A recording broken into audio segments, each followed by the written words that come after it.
నిజంగా ఎందుకు రిజిస్టర్ ఆఫీస్కి వచ్చాం? తెలీదు మాస్టర్. హే లాయరో, నువ్వేంటి ఇక్కడ? ఏంటి మన్సూర్, చివరికి మాకే పని లేకుండా చేసావే? ఏమంటున్నావు?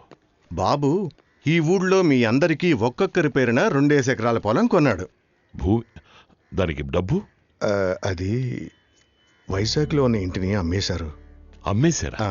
ఇంటినా? అవును. ఏంటి మావయ్య, హ్యాపీయేనా? స్వర్గంలో స్థలం కొనేసాం. ఇది తప్పు బాబు. నాన్న మీకోసం వదిలి వెళ్ళింది ఆ ఇంటిని మాత్రమే. దాన్ని అమ్మేసి నాన్న మిగిల్చింది ఆ ఇల్లు కదా మావయ్య, మీ అందరినీ. అది మాత్రమేనా? నేనెంత చెప్పినా వినకుండా తన దగ్గరున్న డబ్బంతా మీకోసమే ఖర్చు పెట్టేశాడు. సార్ మీరు సైలెంట్గా ఉండరా, వీళ్ళు పని నేను చేసుకోండి. చెప్పిన దాంట్లో తప్పే ఉంది. ఎందుకయ్యా? ఏమంత పెద్ద విషయం కాదు మావయ్య. ఎంతో ఆశగా కంపెనీ మొదలు పెడదాం అనుకుని దాచుకున్న డబ్బు. డబ్బులే కదా మావయ్య, ఏముంది, ఒక 10 ఏళ్ళు ఎవరి కిందైనా పని చేయాల్సి వస్తుంది, పర్లేదులే. కానీ నా అన్నలు ఇంకా జీవితంలో కత్తి పట్టరుగా, ఇంకెప్పుడు వాళ్ళని ఎవరు రౌడీలను పిలవరుగా, వాళ్ళు ఇంకెవరికి పని చేయరు, రైతులయ్యారు.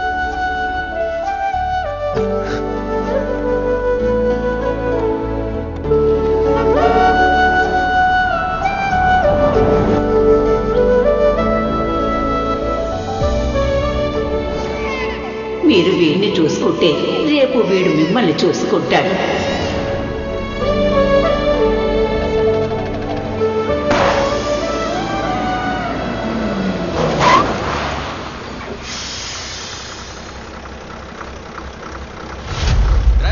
టైర్ పంచర్ అయింది, దిగండి దిగండి, అందరూ దిగండి, టైర్ పంచర్ అయింది, దిగండి. సుల్తాన్, సుల్తాన్, బస్సు టైరు పంచర్ అయిందంట.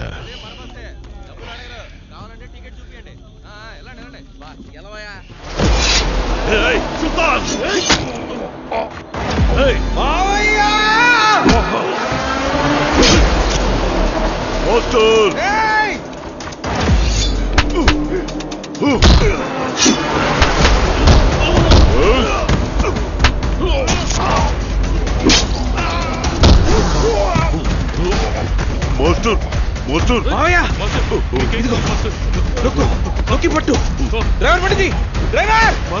ఏం కాదు.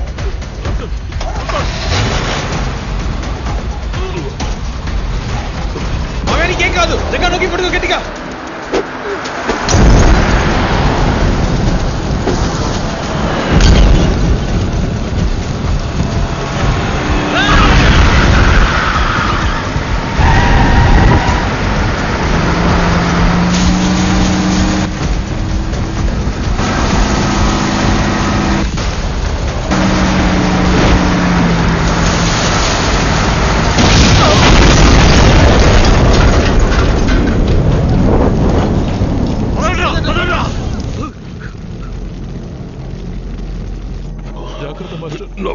రావట్లేదు. నీకేం కాదు, హాస్పిటల్కి వెళ్ళిపోతాం మావయ్య. జగ మావయ్య చూసుకో, వచ్చేస్తాను. సుల్తాన్ వద్దు, మీకేం కాలేదుగా? నాకేం కాలేదు మావయ్య, పదమూడు హాస్పిటల్కి వెళ్తాం. ఏడవడే సుల్తాన్, నేను అసలు ఎప్పుడో చావలసిన వాడిని. చావులోనే మనశ్శాంతి దొరుకుతుంది అనుకున్నాను, కానీ 3-4 నెలలుగా ఎంతో మనశ్శాంతితో ప్రశాంతంగా సంతోషంగా బ్రతికాను. దానికి కారణం మీరే. మన వాళ్ళకి ఈ ఊరే కరెక్ట్. మొరటోళ్ళు మూర్ఖులు. వీళ్ళని ఎలాంటి సమస్య వచ్చినా వదిలిపెట్టకండి సుల్తాన్. వదిలిపెట్టండి మావయ్య. నిజంగా సుల్తాన్ జాగ్రత్తగా చూసుకో. సుల్తాన్, మీరు పుట్టినప్పుడు నా ప్రాణాలు మీకోసం వదలాలని ఆశపడ్డాను. అది ఇప్పుడు జరిగింది. మావయ్య నా మాట విను మావయ్య, హాస్పిటల్కి వెళ్దాం మావయ్య.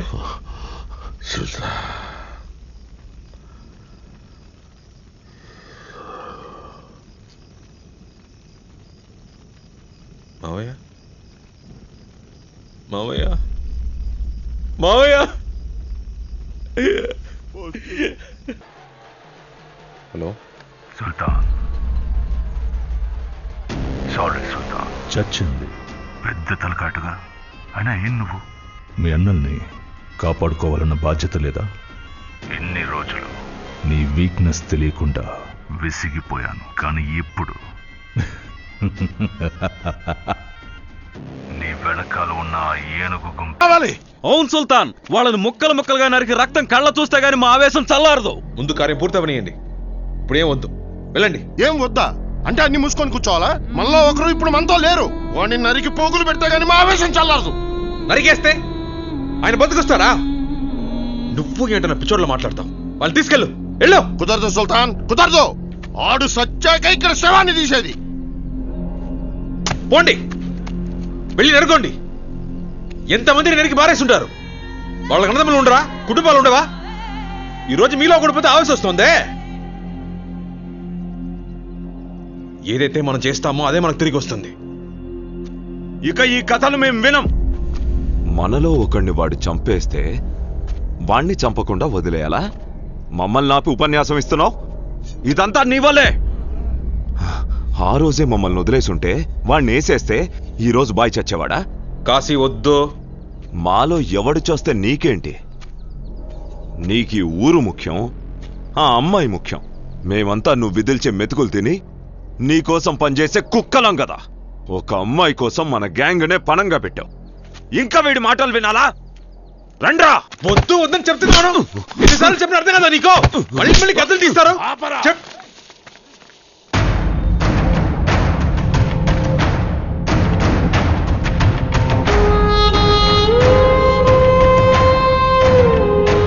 వాడు మాట్లాడిన దాంట్లో తప్పేంటి? మేం వెళ్తాం. కాదు కూడదంటావా? రా, తలపడి తేల్చుకుందాం. వాణ్ణి చంపడం అవద్దన్నదే గెలిచినోడు నిర్ణయిస్తాడు.